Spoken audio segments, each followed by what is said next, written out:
फरवरी महीने की 9 तारीख है, रात के 9 बजने वाले हैं। पब्लिक इंटरेस्ट वाला पटियाल खबरों का पावरफुल एडिशन लेकर हाजिर है। नमस्कार, मैं हूं जगविंदर पटियाल। पब्लिक इंटरेस्ट में आज सबसे पहले बात होगी भारत रत्न की। भारत माता के बच्चे तो हम सब हैं, फिर ये भारत रत्न कौन है, किसको मिलता है और क्या खूबी है जिन लोगों को, जिन सामान्य नागरिकों को ये रत्न बना देता है। सम्मान किसका होता है, प्रतिभा का या प्रसिद्धि का या फिर किसी और चीज का। आजादी के बाद से जितने भारत रत्न हुए हैं उनमें से 80% पॉलिटिक्स से हैं। क्यों? क्या राष्ट्र के निर्माण में राजनीति से ही रत्न पैदा होते हैं? सरकार ने आज MS स्वामीनाथन को हरित क्रांति के लिए भारत रत्न दिया, लेकिन किसानों की भलाई के लिए उनकी जांच रिपोर्ट अभी तक लागू नहीं की है। तो ये नाम का सम्मान है या काम का सम्मान है? पब्लिक इंटरेस्ट में पटियाल की दूसरी स्टोरी क्या है? किसान 13 फरवरी को पंजाब से दिल्ली आ रहे हैं। उनकी मांग है कि सरकार न्यूनतम समर्थन मूल्य की गारंटी दे, भारत रत्न पाने जा रहे MS स्वामीनाथन की रिपोर्ट लागू करे। केंद्रीय गृह राज्य मंत्री अजय मिश्रा टेनी के बेटे पर किसानों को कुचलने के जो आरोप हैं उनमें किसानों को मुआवजा दे। किसानों को दिल्ली आने से रोकने के लिए क्या सरकारों की कोई प्रैक्टिस चल रही है? उसकी एक्सक्लूसिव तस्वीरें आपको दिखाएंगे आज और बताएंगे कि MSP में किसान को नोट मिलते हैं या राजनीतिक दलों को वोट मिलते हैं। पब्लिक इंटरेस्ट में आज पटियाल की तीसरी खबर क्या है? तीसरी खबर है आतंक के खिलाफ पाकिस्तान का जनादेश। चौंक गए ना? पाकिस्तान में आज चुनाव के नतीजे आ रहे हैं। वहां की जनता ने आज दुनिया को एक बड़ा संदेश दिया। चुनाव में उतरे आतंकवादियों के रिश्तेदार हार गए हैं, उनकी जमानतें जब्त हो चुकी हैं। आतंक के खिलाफ पाकिस्तानी अवाम ने जनादेश की पूरी तस्वीर आपको हम बताएंगे कि क्या दी है। कौन PM बनेगा, किसकी सरकार बनेगी, इमरान का क्या होगा, नवाज का क्या होगा, सब पता चलेगा आज आपको। चौथी बड़ी खबर में आज आपको पब्लिक इंटरेस्ट का पावर दिखाना है हमने। देश में अच्छे पब्लिक ट्रांसपोर्ट की बहुत जरूरत है, लेकिन सरकारों ने इसे ऐप बेस्ड टैक्सी सर्विस के भरोसे छोड़ दिया है। नतीजा, आम आदमी का खर्चा ज्यादा होता है, गाड़ियां ज्यादा चलती हैं तो प्रदूषण ज्यादा होता है, ज्यादा गाड़ियां चलती हैं तो जाम भी ज्यादा लगता है। हमने खबर दिखाई, लेकिन जो लोग आपका पैसा बचाने, प्रदूषण घटाने के लिए पब्लिक ट्रांसपोर्ट चलाते हैं, सरकार उनको कष्ट दे रही थी। पटियाल की बात पता चली, जैसे ही पटियाल ने फौरन गियर बदला। दिल्ली में DTC बस के 21,000 बस ड्राइवरों की पेंशन नहीं आ रही थी। पब्लिक इंटरेस्ट ने अपनी पावर दिखाई तो मुख्यमंत्री ने माफी मांगी और पेंशन रिलीज हो गई। यह है पटियाल के पब्लिक इंटरेस्ट का पावर।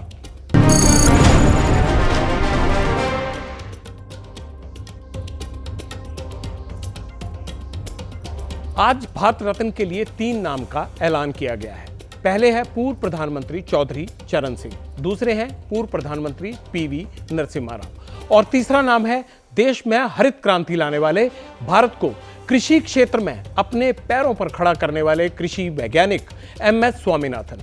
कुछ दिन पहले ही केंद्र सरकार ने भारत रत्न के लिए लाल कृष्ण आडवाणी और कर्पूरी ठाकुर के नाम का भी ऐलान किया था। भारत रत्न सम्मान के लिए चुने गए 5 नामों की लिस्ट में 2 पूर्व प्रधानमंत्री हैं, एक पूर्व उप प्रधानमंत्री, एक पूर्व मुख्यमंत्री और केवल एक अपने क्षेत्र के विशेषज्ञ हैं। यानी 4 चेहरे राजनीति से और सिर्फ एक चेहरा पॉलिटिक्स से है। समझ गए ना आप? अब आगे सुन लीजिए कि इसमें और क्या क्या डिटेल्स है।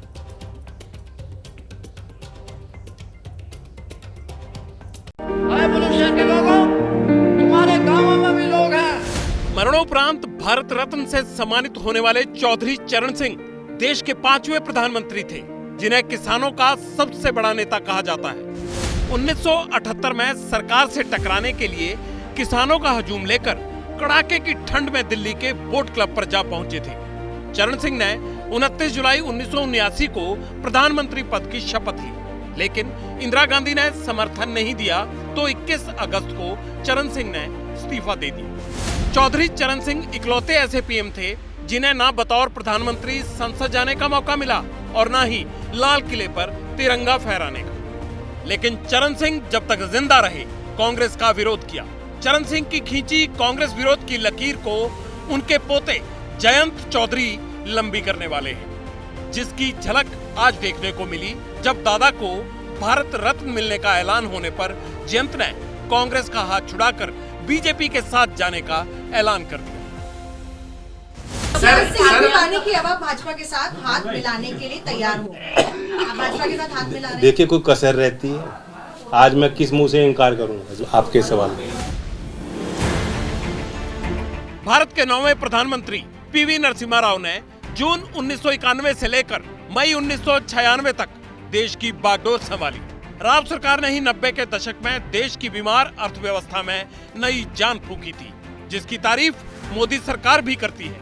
नरसिम्हा राव ने ही अपने शासनकाल में भारत की विदेश नीति का विस्तार किया और उग्रवाद से जूझते पंजाब में राव सरकार के दौर में ही शांति स्थापित हुई। इस साल भारत रत्न पाने वालों में लाल कृष्ण आडवाणी भी शामिल हैं। बीजेपी के संस्थापकों में से एक हैं। राम मंदिर आंदोलन से देश भर में पहचान बनाई आडवाणी ने राजनीति में हाशिए पर पड़ी बीजेपी को सत्ता की सीढ़ियों तक पहुंचाने में अहम भूमिका निभाई। आडवाणी अटल बिहारी वाजपेयी की सरकार में उप प्रधानमंत्री थे। जाने माने कृषि वैज्ञानिक MS स्वामीनाथन को भी भारत रत्न सम्मान मिल रहा है। स्वामीनाथन ने भी भुखमरी से जूझते भारत में हरित क्रांति की शुरुआत की। देश में खेती के तौर तरीकों में बदलाव लाकर किसानों को ज्यादा पैदावार के गुर सिखाए। 20 साल पहले MS स्वामीनाथन की अगुवाई में ही किसानों के हालात जानने के लिए 2004 में स्वामीनाथन कमेटी बनी। इस कमेटी ने किसानों के हालात बदलने की सिफारिशें की, लेकिन किसानों के हालात बदलने के लिए आज तक किसी भी सरकार ने स्वामीनाथन की सिफारिशें लागू नहीं की। भारत रत्न की सूची में शामिल 5वां नाम है कर्पूरी ठाकुर का। समाज के पीड़ित शोषित तबके की आवाज बनने की वजह से कर्पूरी ठाकुर के नाम के साथ जननायक जुड़ गया। कर्पूरी ठाकुर ने 2 बार बिहार की कमान संभाली। पहली बार दिसंबर 1970 से जून 1971 और दूसरी बार 1977 से 1979 तक कर्पूरी ठाकुर ने समाज न्याय और दलित उत्थान की नींव डाली। हर सरकार अपने कार्यकाल में भारत रत्न सम्मान देती है। इस बार भारत रत्न देने का रिकॉर्ड बन गया है। पिछली बार एक साथ 5 लोग इस सम्मान से नवाजे जा रहे हैं, लेकिन देश का रत्न कौन है, क्यों है, उसे भारत रत्न कब घोषित करना है, ना तो उसकी कोई प्रक्रिया है और ना समय है ना संख्या। जिन 5 लोगों को भारत रत्न सम्मान मिल रहा है उनमें 4 नेता और 1 वैज्ञानिक। 80% चेहरे राजनीतिक और सिर्फ 20% किसी और क्षेत्र से, यानी सम्मान की लिस्ट में नेता ज्यादा और विशेषज्ञ कम। ऐसे में सवाल उठ रहा है कि ये सम्मान है या सियासत, सम्मान है या समीकरण का संतुलन, या राजनीति में वोट बैंक जोड़ने के रोल मॉडल। देश के पास अब तक कुल 53 रत्न हैं। इन 53 लोगों में से 33 रत्न राजनीति मैदान से निकले हैं, यानी राजनीति के क्षेत्र से, जबकि समाज सेवा, विज्ञान, खेल और अन्य क्षेत्रों से आजादी से लेकर अब तक सिर्फ 20 रत्न ही निकल पाए। 53 भारत रत्न को अगर आप आंकड़ों से समझेंगे तो 62% भारत रत्न पॉलिटिकल चेहरे हैं, जबकि सिर्फ 38% बाकी तमाम क्षेत्रों से पहचान बनाने वाले लोग हैं। 70 साल पहले देश में भारत रत्न देने की परंपरा शुरू हुई थी। 1954 में सिर्फ जीवित लोगों को ही भारत रत्न सम्मान दिया जाता था, लेकिन 1955 में मरणोपरांत भी भारत रत्न देने की रिवायत शुरू हुई। तांबे से बना होता है भारत रत्न का मेडल। पीपल पत्ते की आकृति पर प्लेटिनम का सूर्य, मेडल पर चांदी से लिखा होता है भारत रत्न। दूसरी ओर अशोक स्तंभ और सत्यमेव जयते। मेडल के साथ सम्मान में मिलता है प्रमाण पत्र। भारत रत्न के साथ कोई धनराशि नहीं मिलती। आजीवन रेलवे की मुफ्त यात्रा सुविधा जरूर मिलती है। हर सरकारी कार्यक्रम में शामिल होने का निमंत्रण भी प्रदेश सरकार की ओर से दिया जाता है। अब तक सिर्फ एक बार में 3 लोगों को ही भारत रत्न दिया जाता है, लेकिन यह पहला मौका है जब एक साथ 5 लोगों को भारत रत्न देने की घोषणा हुई है। मैंने उसे सकारात्मक दृष्टि से देखते हैं और सच्चाई ये है कि इनको तो पहले ही नवाजा जाना चाहिए था, लेकिन इसका संज्ञान पहली बार यदि किसी गवर्नमेंट ने लिया है तो मोदी जी के नेतृत्व की हमारी गवर्नमेंट ने लिया। राजनीति से ऊपर उठकर ही हम लोग इस प्रकार के फैसले करते हैं। नरसिम्हा राव जी को भारत रत्न देने का हम स्वागत करते हैं, चौधरी चरण सिंह को भारत रत्न देने का हम स्वागत करते हैं। इन दोनों ने आर्थिक सुधार लाए जो बाद में 2004 से 14 तक लागू हुए, उसके खिलाफ श्वेत पत्र आ रहा। तो एक तरफ तो आप उस टीम को भारत रत्न दे रहे हैं और दूसरी तरफ उसी टीम की जो है आलोचना कर रहे हैं संसद में। बीजेपी के तो नहीं थे वो जी, तो कांग्रेस पार्टी से ही पीएम रहे हैं, इसलिए वो उनका जो निर्णय है, विपक्ष की जो बातें हैं वो गलत तरीके से इंटरप्रेट करने का काम करते हैं। सरकार सोच समझ करके निर्णय ले रही है और अच्छे लोगों के बारे में उनको सम्मान देने का काम कर रही है। तीनों भी निर्णय देश को बहुत पसंद है। विपक्ष को मोदी विरोध का ऐसा ये लगा है कि वो उसी में डूब रहे हैं, जनता से कटे जा रहे हैं। इसका चुनाव को कोई मतलब ही नहीं। देखिए, फैसले कब लिए जाए, कब नहीं लिए गए, कौन क्या कह रहा है, इससे मतलब नहीं है। मतलब है कि जो डिज़र्व करते हैं उनको अगर दिए गए हैं तो अच्छी बात की हमेशा सराहना करनी चाहिए, बगैर मतलब के खराब बात अच्छी बात में नहीं बोलनी चाहिए। स्वामीनाथन को भारत रत्न मिला है, लेकिन उनकी जगह से जिन किसानों की जिंदगी बदली वो अब भी संघर्ष कर रहे हैं। उनके संघर्ष की एक नई तारीख आई है, 13। इसी फरवरी महीने की 13 तारीख। इस तारीख को पंजाब के किसान दिल्ली आने वाले हैं। उनकी कुछ मांगे हैं, वो चाहते हैं सरकार उन्हें मान ले। वैसे तो अंक ज्योतिष की तरह 13 तारीख को शुभ नहीं माना जाता है, लेकिन जो लोग धरती का सीना चीरकर देश की भूख मिटाते हैं, उनका हर कदम देश के लिए शुभ माना जाए तो ही ठीक रहेगा। लेकिन क्या हमारी सरकारें ऐसा सोचती हैं? हम ऐसा क्यों कह रहे हैं? आपको समझने के लिए हमने पब्लिक इंटरेस्ट में एक छोटी सी रिपोर्ट तैयार की है। पहले आप इस पूरे विषय को उस रिपोर्ट के जरिए समझ लीजिए, फिर हम आपको बताएंगे कि पब्लिक इंटरेस्ट में इसे मुद्दा बनाना क्यों जरूरी है।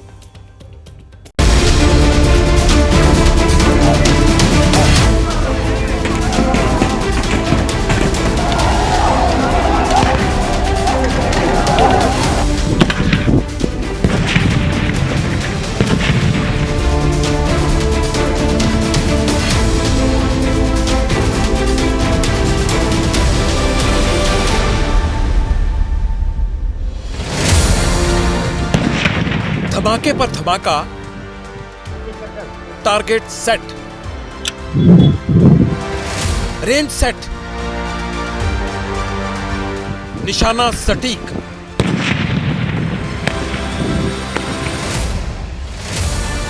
पहली तस्वीर, सड़क किनारे बड़े बड़े बोल्डर, बैरिकेटिंग, ऊंचे खंभों पर सीसीटीवी कैमरों को लगाया जाना। दूसरी तस्वीर, सेफ्टी गियर से लैस आगे बढ़ता दस्ता,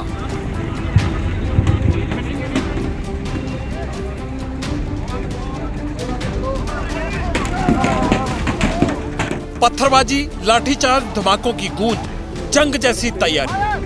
यहां पर तीसरी तस्वीर, यह हरियाणा की पुलिस क्यों सर्दी में पसीना बहा रही है, क्यों बोल्डर लगा रही है, क्या जंग जैसा माहौल बना रही है। ये तीन तस्वीरें एक तरफ और चौथी तस्वीर सबसे अलग। इसी चौथी तस्वीर में हरियाणा पुलिस की तैयारियों का तिलिस्म छिपा है। 13 फरवरी को पंजाब किसान संगठन दिल्ली आ रहे हैं। अन्नदाता ने संकल्प लिया है, ऐलान किया है, तो दिल्ली में तिलमिलाहट तो महसूस हुई। एक्शन हो इससे पहले रिएक्शन हो गया। अर्जुन मुंडा, पीयूष गोयल और नित्यानंद जैसे दिग्गज केंद्रीय मंत्री किसानों को मनाने, उनसे बातचीत करने चंडीगढ़ पहुंचे। पंजाब के सीएम भगवंत मान भी आए थे और किसान भी। मीटिंग हुई, चाय पर चर्चा चली, लेकिन क्या आंदोलन की आंधी टली? बड़ी लंबी ते विस्तार सहित चर्चा हुई है, सो बड़े अच्छे माहौल च गल हुई है। अज पहला दौर सी ते गलबात दा दौर जारी रहूगा और मैं पंजाब दा पक्ष, क्योंकि मुख्यमंत्री पंजाब होने के नाते मेरा फर्ज बनता है कि मैं किसानों दा पक्ष रखा। मैं वकील बन के उन्हां दा मैं अज पक्ष रखा और इदां ही रखते रहांगे। बहुत कोशिश हुई, बहुत दिलासे दिए गए, बहुत सारे वादे भी किए गए, लेकिन किसान नहीं माने। वैसे भी मिट्टी से जुड़ा किसान मौसम और मेहरबानियों की बौछार को अच्छी तरह समझता है, इसीलिए तैयारी पूरी है, जोरदार है। किसान दिल्ली आने को तैयार है। देखिए, हमें उसमें कोई न्योता नहीं है और ना ही हमारे से कोई राय की। ये कुछ जो भाई जा रहे हैं वो अपनी मर्जी से जा रहे हैं, उन्होंने एसकेएम से भी राय नहीं की है, हमारे से भी राय नहीं की है। और होना ये चाहिए था कि देश के सारे संगठनों से राय करके सारे एक दम जाते, क्योंकि वो भाई कह रहे हैं कि सरकार ने वादा खिलाफी की है। बिल्कुल की है, जो सरकार ने वादे किए थे उन पे खरी नहीं उतरी। हाँ, 13 तारीख के प्रोग्राम पे एसकेएम की कोई कॉल नहीं है, हम उसका विरोध भी नहीं कर रहे। जो लड़ रहे हैं वो उसके बारे में उनसे दिल्ली जाएंगे, जरूर जाएंगे। जब तक हक नहीं मिलेगा तब तक लड़ेंगे। लड़ाई असूलों की है, हक की है। धरती का सीना चीर कर देश को रोटी खिलाते हैं, इसीलिए कुछ मांगों का हक तो अन्नदाता रखते हैं। मांगे हैं क्या? बड़ी नहीं है, फिर भी जान लीजिए। अन्नदाता की कब सुनेगी सरकार? पहली मांग एमएसपी यानी मिनिमम सपोर्ट प्राइस, और आसान भाषा में कहे तो फसलों के न्यूनतम समर्थन मूल्य को कानूनी अधिकार बनाए सरकार। दूसरी मांग सभी फसलों का भाव डॉक्टर स्वामीनाथन आयोग की सिफारिशों के आधार पर तय हो और गन्ना भी इसी में शामिल हो। तीसरी मांग किसानों को 60 वर्ष की उम्र के बाद 10,000 रुपए प्रति महीना पेंशन दी जाए। चौथी मांग लखीमपुर खीरी घटना में घायल हुए लोगों को 10 लाख रुपए प्रति व्यक्ति मुआवजा दिया जाए। पांचवी मांग कृषि आंदोलन कानून की खिलाफत के वक्त दर्ज किए गए सारे मुकदमे रद्द हों। आंदोलन में मारे गए किसानों के परिवारों के सदस्यों को सरकारी नौकरी दी जाए। दिल्ली कूच की तैयारी क्या इस बार 2020 से भी भारी है? कितने किसान आएंगे, कहां से आएंगे, कौन आएगा और कौन नहीं? ये सरवण सिंह पंधेर हैं, किसान नेता हैं। इनके पास जो डिटेल्स हैं उस पर दिल्ली जरूर गौर करें। लगभग 200 से अधिक संगठन है, लाखों की तादाद में देश भर से किसान मजदूर दिल्ली की ओर कूच करेंगे और पंजाब से दसियों हजार ट्रैक्टर ट्रॉली होंगे जो दिल्ली की ओर कूच करेंगे। 8 मांगों को लेकर ये मोर्चा लगने वाला है। किसानों की हुंकार सिस्टम को हिला रही है। अंबाला छावनी चलिए, वज्र वाहन, मोर्चा संभालती पुलिस, बैरिकेटिंग, जमीन पर फटते आंसू गैस के गोले। सैकड़ों जवान किसानों से कैसे टकराना है, उनको कैसे रोकना है, इसकी ट्रेनिंग जवानों को दी जा रही है।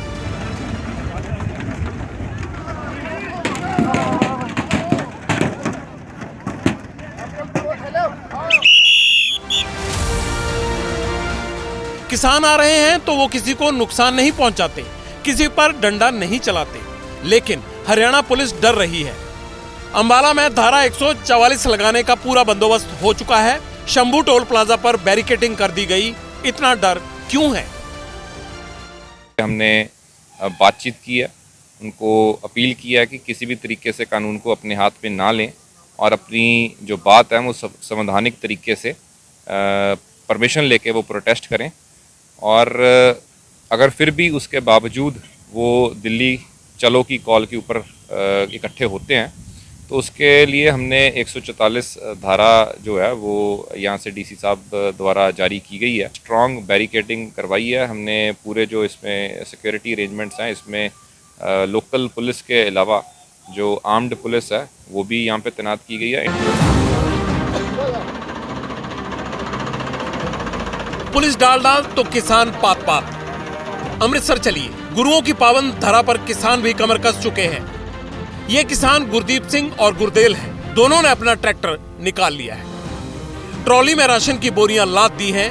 खाना पकाने का सामान, चूल्हा, गैस सिलेंडर सब कुछ रख लिया है।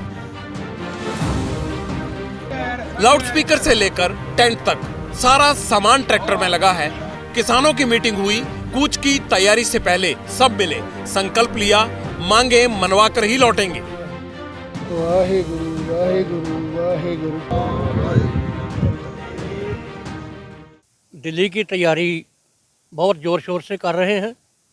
बहुत बड़ी गिनती में इधर से हम जनता को लेकर जाएंगे और मोदी सरकार को मुंह की खानी पड़ेगी। ਇਹ ਆਟਾ ਦਾਲ ਰਾਸ਼ਨ ਪਾਣੀ ਜਿਹੜਾ 6-6 ਮਹੀਨਾ ਦਾ ਜਿਹੜਾ ਰਾਸ਼ਨ ਪਾਣੀ ਅਸੀਂ ਉਹ ਨਾਲ ਲੈ ਕੇ ਜਾ ਰਹੇ ਹਾਂ।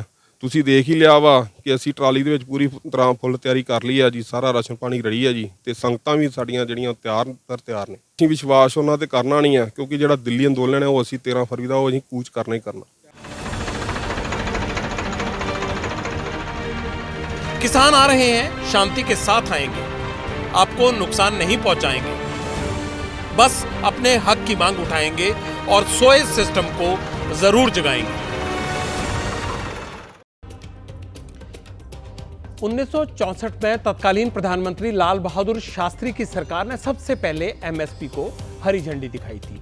उनके निधन के बाद 1967 में देश की बागडोर इंदिरा गांधी के हाथों में आई और तत्कालीन कृषि मंत्री जगजीवन राम ने 1967 में एमएसपी को लागू किया। एमएसपी लागू करने की जरूरत तब क्यों महसूस हुई, इसके कुछ महत्वपूर्ण कारण थे, वो समझ लीजिए। पहला कारण, उस समय सरकार का मकसद ये था कि किसान ऐसी फसलें उगाएं जो देश के लिए जरूरी हो। दूसरा कारण, किसानों को आर्थिक स्थिति में सुधार हो, वो बेहतर हो उनका जीवन, इसलिए। तीसरा कारण, उत्पादन बढ़ाने के लिए एमएसपी का प्रावधान किया गया। लेकिन वक्त बदला तो एमएसपी के मायने भी बदले। अब ये राजनीतिक हथियार बन चुका है। वोट पाने के लिए राजनीतिक दल अपने हिसाब से एमएसपी का इस्तेमाल करते हैं। किसान क्यों नाराज है? और 57 साल पहले एमएसपी लागू हुए, आज 57 साल बाद भी किसानों को इसका कितना फायदा हुआ? 57 साल पहले किस फसल पर कितनी एमएसपी थी और आज कितनी है?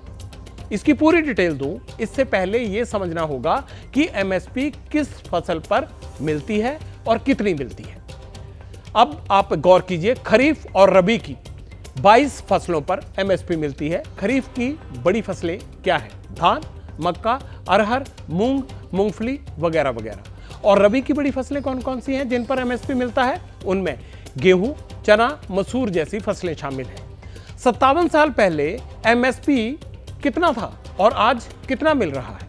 गेहूं की बात कर लेते हैं सबसे पहले। देश में सबसे ज्यादा खाया जाने वाला अनाज है, ये सब समझते हैं आप। 1967 में 1 क्विंटल गेहूं पर 54 रुपए एमएसपी मिलता था। 2024 में 1 क्विंटल गेहूं पर 2015 रुपए एमएसपी मिल रही है। अब 57 साल में 1 क्विंटल गेहूं पर 1991 रुपए बढ़े। खरीफ और रबी की फसलों की एमएसपी पिछले 3 साल में कितनी बढ़ी? पहले बात धान की कर लेते हैं। 2021 में 1 क्विंटल धान पर 1940 रुपए की एमएसपी मिलती थी। 2023-24 में बढ़कर 2183 रुपए हो गई। 3 साल में सिर्फ 243 रुपए की बढ़ोतरी हुई। अब गेहूं की बात कर लेते हैं। 3 साल पहले एमएसपी कितनी बढ़ी? 2021 में 1 क्विंटल गेहूं पर 2015 रुपए एमएसपी मिलता था। 2023-24 में बढ़कर 2275 रुपए हो गया। 3 सालों में सिर्फ 260 रुपए की बढ़ोतरी हुई इसमें।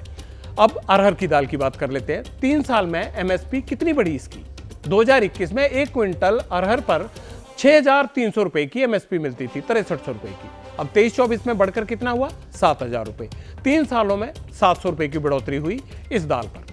मक्का की बात कर लेते हैं। 3 साल एमएसपी कितनी बढ़ी?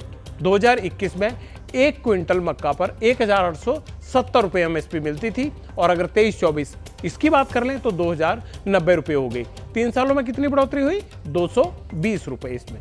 तो कुल मिलाकर ये सारी फसलें बता रहे हैं। 2020 में किसानों ने आंदोलन किया था, आप सब भी जानते हैं। भरोसे के अलावा उन्हें तब कुछ नहीं मिला। सिर्फ 5 राज्यों के विधानसभा चुनाव हुए, किसानों से कई वायदे हुए। बीजेपी और कांग्रेस ने अपने अपने घोषणा पत्र में किसानों को ज्यादा से ज्यादा एमएसपी देने के वादे किए। किसानों को चंद नोट मिले और पार्टियों को बम्पर वोट मिले। नोट का वादा कैसे वोट में बदला, अब यह भी आपको समझना होगा। पहले मध्य प्रदेश की बात कर लेते हैं। 1 क्विंटल गेहूं पर अभी 2275 रुपए एमएसपी है। बीजेपी ने इसे चुनाव में बढ़ाकर 2700 करने का वादा किया। इसी तरह धान पर 2183 रुपए एमएसपी है, इसे कितना बढ़ाया गया, कितना वादा किया गया? इसे बढ़ाकर 3100 करने का वादा किया गया और बड़ी जीत मिली वहां पर बीजेपी को। अब राजस्थान की बात कर लेते हैं, वहां भी चुनाव हुए थे ना। अभी 1 क्विंटल पर 2275 है एमएसपी मिलता है, समझ गए ना। बीजेपी ने इसे बढ़ाकर 2700 रुपए करने का भरोसा दिया और सत्ता मिल गई वहां भी उनको। चलिए छत्तीसगढ़ चलते हैं। छत्तीसगढ़ में क्या हुआ? 1 क्विंटल धान पर 2183 रुपये एमएसपी है। बीजेपी ने वादा किया इसे बढ़ाकर 3100 रुपये कर देंगे। किसानों ने बीजेपी को वोट दिया और बघेल सरकार की विदाई हो गई। तेलंगाना चलते हैं। चलिए, तेलंगाना में धान पर 1 क्विंटल की अगर फसल लगाएं तो 2183 रुपये एमएसपी था। इसे कांग्रेस ने बढ़ाकर 2683 रुपये करने का वादा किया और केसीआर सरकार की छुट्टी हो गई। ये सब चीजें आपने समझ ली ना, चुनाव का क्या समीकरण है इससे। पब्लिक इंटरेस्ट में पटियाल अब आपको जो बात सुनाने जा रहा है उसे बहुत ध्यान से सुनना और अपने दिलो दिमाग में जमा भी लेना। ये बात भारत रत्न और किसान के बीच की है। सरकार ने आज MS स्वामीनाथन साहब को भारत रत्न दे दिया है। उन्हीं स्वामीनाथन ने किसानों की भलाई के लिए एक रिपोर्ट तैयार की थी। भारत के किसान मांग कर रहे थे कि वो उस वर्ष लागू हो। 2006 में वो रिपोर्ट सरकार के पास आ गई, मतलब तब से उनके पास है, लेकिन लागू नहीं हुई। सरकार ने स्वामीनाथन को भारत रत्न दे दिया, लेकिन किसान की भलाई करने वाली उनकी रिपोर्ट अभी तक पूरी तरह से लागू नहीं की। मतलब नाम का सम्मान है, लेकिन काम अधूरा पड़ा हुआ है अभी भी। 13 फरवरी को दिल्ली आने वाले किसानों की एक मांग ये भी है कि किसानों के हित में स्वामीनाथन कमेटी की रिपोर्ट को हर हाल में लागू किया जाए। सरकार ये चाहती है कि इस मोर्चे को जो आंदोलन 13 को जा रहे हैं इसको डिले किया जाए, लेकिन जो पंजाब के मुख्यमंत्री हैं उन्होंने बहुत अच्छा रोल निभाया कि उन्होंने बीच में पढ़ के केंद्र सरकार को बुला के यहाँ पर जो बातचीत करी है, लेकिन केंद्र सरकार जो है वो चाहती है कि इस मोर्चे को जो डिले किया। लेकिन हम दृढ़ इरादे से 13 फरवरी को हमने दिल्ली कूच करने का जो बिगल बजाया वो हर हालत पे जाएंगे। अगर किसानों को कानूनी एमएसपी की गारंटी देनी है तो संसद सत्र में देनी है, और कल सत्र खत्म हो रहा है, तो कानून आना तो लगभग मुश्किल है। वैसे सरकार चाहे तो कुछ भी कर सकती है, कुछ भी हो सकता है। ऐसे में सरकार के पास क्या क्या विकल्प है? सेशन में ही कैबिनेट का मीटिंग बुलाए और प्रस्ताव पास कराए, किसानों को संवैधानिक भरोसा दे, एमएसपी पर एक अध्यादेश लाए या राष्ट्रपति से आदेश निकलवाए और अगले सत्र में वैधानिक एमएसपी की गारंटी दे, या फिर 13 तारीख को एक बार फिर देश की राजधानी दिल्ली में किसानों के स्वागत के लिए आप सब तैयार हो जाइए। किसान तो आएंगे। अब क्या होना चाहिए, एमएसपी पर क्या करना चाहिए, इस पर भी गौर करना बनता है। इसको लेकर हमारे देश के सांसदों से देश की राय सुनिए। हमने भी सुनी, आपको भी सुनवा देते हैं।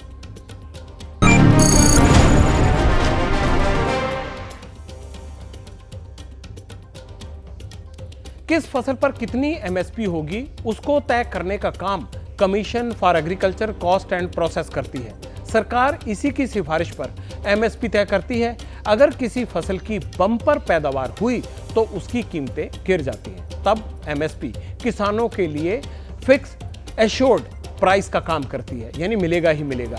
एक तरह से हम ये कह लें कि कीमतों के गिरने पर भी किसानों को बचाने वाली ये बीमा पॉलिसी की तरह है।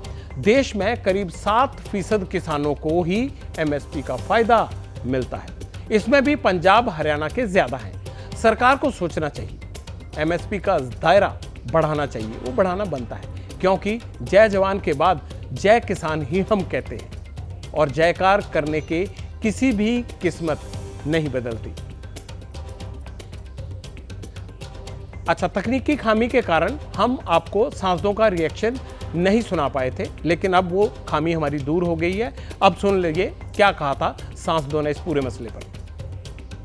इतनी बड़ी लंबे संघर्ष के बाद जो समझौता हुआ था उसमें उनको आश्वासन दिया था, तो कोई आश्वासन पूरा नहीं, इसीलिए वो दुखी होके आ रहे हैं। देखिए, कभी कोई बातचीत असफल होती नहीं है। पहले भी बातचीतें हमेशा की गई थी। बहुत सारे कार्य जो किसानों के हित में है, पहले भी निर्णय लिए गए थे, आज भी निर्णय लिए गए हैं।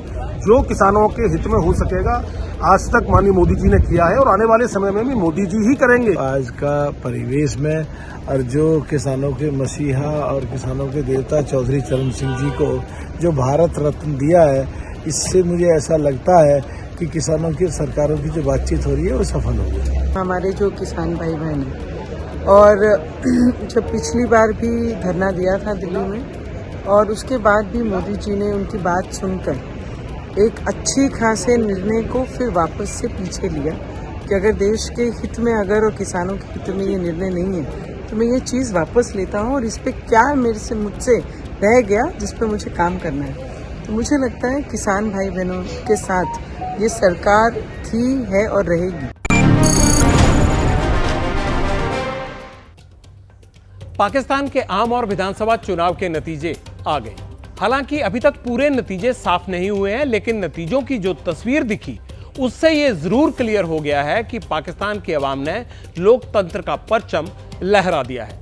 पाकिस्तान की फौज और आतंक समर्थित पार्टियों को आम चुनाव में मुंह की खानी पड़ी है। आवाम ने बैलेट से बुलेट को तगड़ा जवाब दिया है। आतंकियों के राजनीतिक किले ध्वस्त हो गए हैं। आतंकी हाफिज सईद की पार्टी पाकिस्तान मरकजी मुस्लिम लीग ने जो उम्मीदवार उतारे थे, जिन उम्मीदवारों को लड़ाया, आवाम ने उनकी दुर्गति कर दी। खुद आतंकी हाफिज सईद का बेटा तलहा सईद नेशनल असेंबली 122 लाहौर से चुनाव लड़ा। तलहा को सिर्फ 2042 वोट मिले। हाफिज सईद का दामाद खालिद नाइक नेशनल असेंबली 127 से चुनाव लड़ा। खालिद को सिर्फ 150 वोट मिले। पाकिस्तान मरकजी मुस्लिम लीग का उम्मीदवार हाफिज अब्दुल रहीफ 119 नंबर असेंबली से बुरी तरह परास्त हुआ, हार गया। PMML का अध्यक्ष आतंक समर्थक खालिद मसूद संधू भी चुनाव हार गया है। खालिद को सिर्फ 2500 वोट मिले। इसके अलावा आतंकी हाफिज सईद के 5 उम्मीदवार और हैं जिनकी जमानत जब्त होने की तरफ है। चलिए, ये आपने पाकिस्तान के उन तमाम लोगों का हाल देखा जो आतंकी जमीन से वास्ता रखते हैं। पाकिस्तान के आम चुनाव में जबरदस्त धांधली हुई थी। इसके बावजूद भी नतीजों से पाकिस्तान आर्मी को तगड़ा झटका लगा है। कैसे झटका लगा है, अब ये समझिए। आम चुनाव में जो नतीजे आ रहे हैं, पाकिस्तान आर्मी का टॉप लेवल खुद हैरान है। आम चुनाव ही नहीं, विधानसभा चुनाव में भी पाक आर्मी के आकाओं को आवाम ने धूल चटा दी है। पाकिस्तान नेशनल असेंबली में 336 सीटें हैं, समझ लीजिएगा। 265 सीटों पर वोट डाले गए थे, 71 सीटें रिजर्व हैं। विधानसभा चुनाव की बात करें तो पंजाब, सिंध, खैबर पख्तूनख्वा, बलूचिस्तान में भी वोट डाले गए हैं। चारों प्रांत में इमरान समर्थकों को लोगों ने बढ़ चढ़कर वोट दिए हैं। पाकिस्तान में 3 मुख्य पार्टियां हैं, जिनमें नवाज शरीफ की पाकिस्तान मुस्लिम लीग, इमरान खान की पाकिस्तान तहरीक इंसाफ और बिलावल भुट्टो की पाकिस्तान पीपुल्स पार्टी, ये तीनों शामिल हैं। Muslim League Noon is the largest single party in the country today after the elections, और मैं समझता हूं कि हमारा फर्ज है कि इस मुल्क को भंवर से निकाला जाए। आज हमें जो मैंडेट मिला है, जरूरी है कि दूसरी पार्टियां बैठकर मिलकर एक हुकूमत कायम करें और पाकिस्तान को इस भंवर से निकालें। पाकिस्तान में चुनाव के नतीजे करीब करीब क्लियर है। सरकार किसकी बनेगी, इस पर अभी सस्पेंस है। नवाज शरीफ को पाकिस्तान की जनता ने पूरी तरह से नकार दिया है। चुनाव में पाक आर्मी ने नवाज का सपोर्ट किया था, इसीलिए नवाज की हार पाक आर्मी के लिए भी एक बड़ा झटका है। अब सबसे बड़ा सवाल यह है कि इन नतीजों का भारत के ऊपर क्या असर पड़ेगा। वो कौन सी बड़ी बातें हैं जो भारत से भी जुड़ी हुई हैं, आपको जरूर जाननी चाहिए।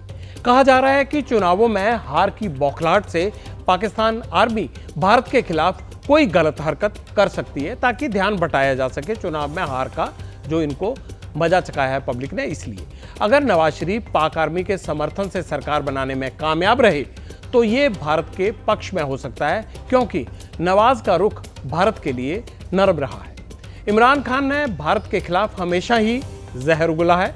इमरान समर्थक अगर बिलावल भुट्टो के साथ मिलकर सरकार बना लेते हैं तो ये भारत के लिए सही नहीं रहेगा। दूसरी तरफ पाकिस्तान की अस्थिर सरकार भी भारत के लिए ठीक नहीं रहेगी। ये कुल मिलाकर पाकिस्तान का असर है हमारे देश की राजनीति और अंतरिम सिक्योरिटी पर।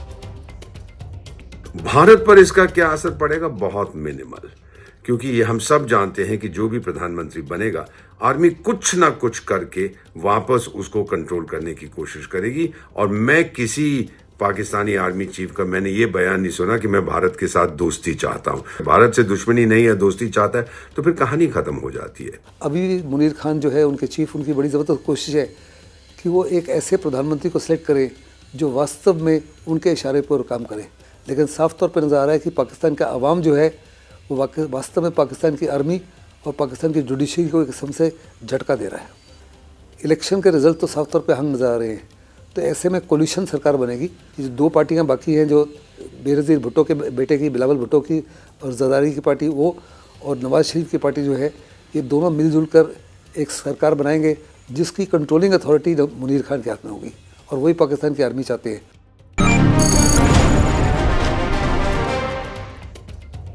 वैसे पाकिस्तान में वोटों की गिनती अभी चल रही है। नवाज शरीफ मन सेहरा सीट से चुनाव हार चुके हैं। नवाज की दूसरी सीट लाहौर का नतीजा भी साफ नहीं हुआ है। पूर्व गृह मंत्री राणा सनाउल्लाह भी चुनाव हार गए हैं। ताज़ा अपडेट ये है कि 266 सीटों में से पीटीआई समर्थक 86 सीटों पर, नवाज शरीफ की पार्टी 59 और भुट्टो की पार्टी 44 सीटों पर आगे चल रही है। बहुमत के लिए आंकड़ा है 134 सीट। पाकिस्तान में अंदर खाने ये खबर भी सामने आ रही है, और मैं ये कहूँगा कि आग की तरफ फैल रही है, कि पाकिस्तान आर्मी ने निर्दलीय उम्मीदवारों से एफिडेविट साइन करवा कर रखे हुए हैं। क्या सरकार बनाने की चाबी अभी भी पाकिस्तान आर्मी के पास है?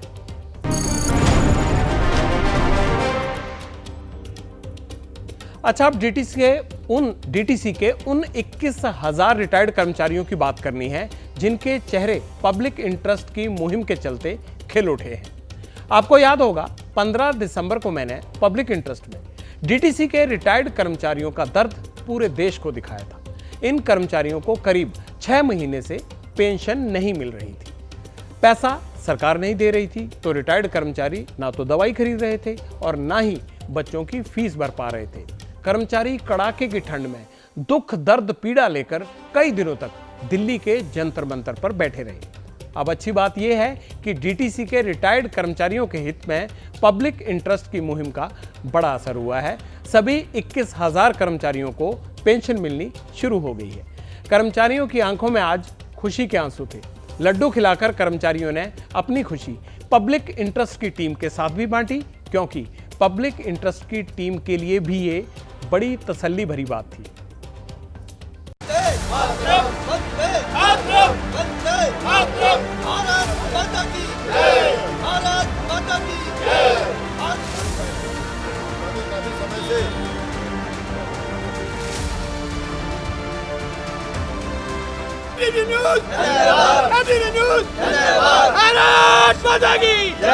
मेरी देवती की, अब उसमें भात के लिए उसके लिए भी समाधान निकालना है। से परचून वाला है, जहाँ से कुछ कपड़ा भी लिया गया है, दूध वाला है, अब 6 महीने से दूध वाला रुका हुआ है।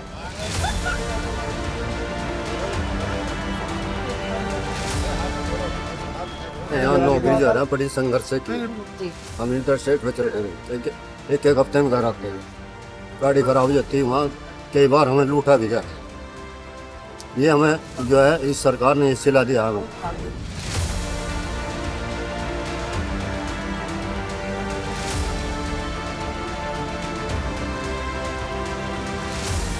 हमारे पास कभी दवाइयों के पैसे नहीं होते थे, बड़ी मुश्किल से हम पैसे दवाइयों का अरेंजमेंट करके अपने लिए अपनी दवाइयाँ खाते हैं। बुढ़ापे में 70 साल के हम हो गए, आप बताओ दवाइयाँ कहाँ से लेने जाए।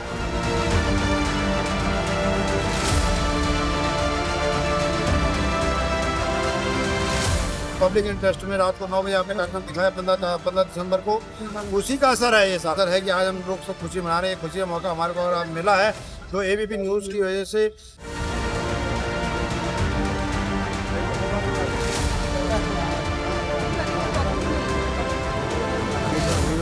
बच्चे हमारे बेरोजगार हैं, उनको भी हमारे खर्चा चलाना होता है।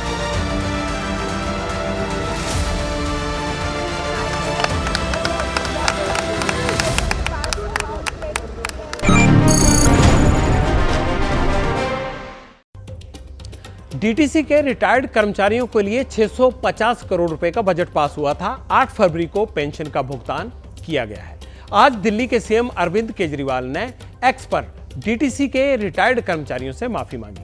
केजरीवाल ने लिखा, देरी के लिए माफी चाहता हूं। पब्लिक इंटरेस्ट की खबर के बाद ही दिल्ली सरकार की आंख खुली है, इसलिए पटियाल का आपसे वादा है, सोती हुई सरकारों को ऐसे ही जगाते रहेंगे। आपके हित में ही हमारा सबसे बड़ा पब्लिक इंटरेस्ट है। अच्छा, अगर आप गाड़ियों के शौकीन हैं और रफ्तार भी पसंद है तो लैम्बोर्गिनी और फरारी का नाम आपने जरूर सुना होगा।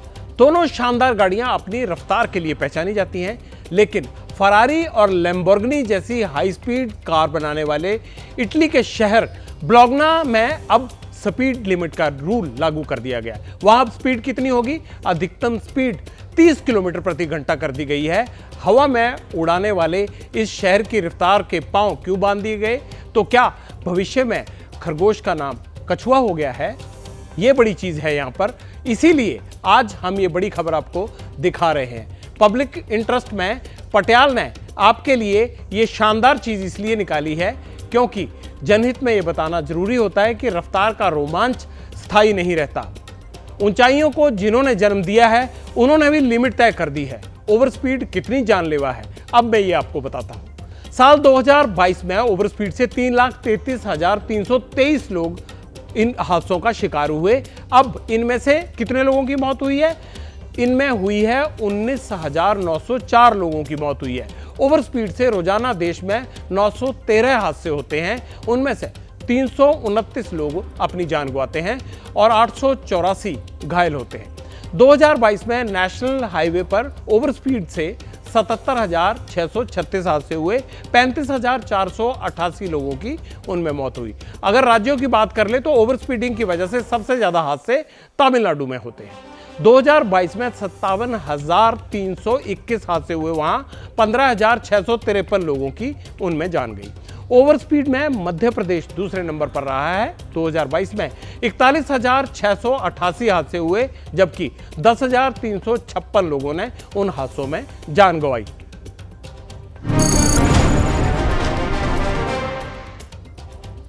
ओवर स्पीड जानलेवा है। पब्लिक इंटरेस्ट के मंच से मैं एक और बात आपसे शेयर करना चाहता हूं। आज देश में 72% सड़क हादसों की वजह ओवर स्पीड होती है। आप भी गाड़ी चलाते होंगे, आजकल हर घर में गाड़ी तो होती है, इसीलिए सावधानी से ड्राइव करें। ओवर स्पीड कभी ना चले क्योंकि मौत से देर भली।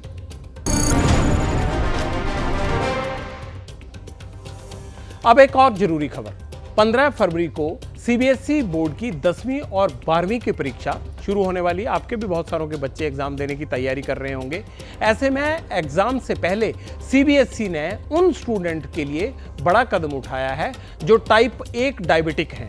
डायबिटीज से पीड़ित छात्र एग्जाम हॉल में अपने साथ क्या क्या ले जा सकते हैं? आप ग्लूकोमीटर ले जा सकते हैं, शुगर की टैबलेट ले जा सकते हैं, चॉकलेट, फल और पानी भी लेकर जा सकेंगे।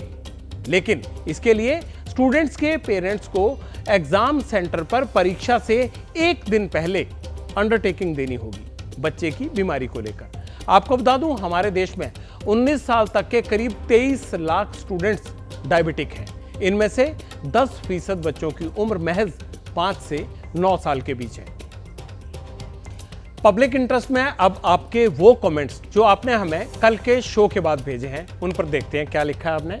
विवेक मोहन क्या लिखते हैं? Very important issue, government going on right direction of discussion table with the farmer, talk with always resolve the issue, resolving is the best compliment to the farmers as well as to the consumer. ये लिखा है इन्होंने जो किसान आ रहे हैं protest करने के लिए उस खबर पर, पंजाब हरियाणा से दिल्ली। आगे क्या कमेंट्स है? अगला कमेंट्स है साजिद का, इंडिया में भी ये रूल्स होना चाहिए। ये ऑस्ट्रेलिया में जो ऑफिस की कॉल घर में अटेंड नहीं होगी उस पर जो विधायक आ रहा है उस पर साजिद ने लिखा है। चलिए, ये थे आपके कमेंट्स। अब मुझे दीजिए इजाज़त क्योंकि मेरे जाने का वक्त हो गया है। अब मुलाकात कब होगी आपसे? सोमवार को पब्लिक इंटरेस्ट में रात 9 बजे। और अब खबरों के सिलसिले को मेरी सहयोगी दीपा बाफिला आगे बढ़ाएंगी। शुभ रात्रि।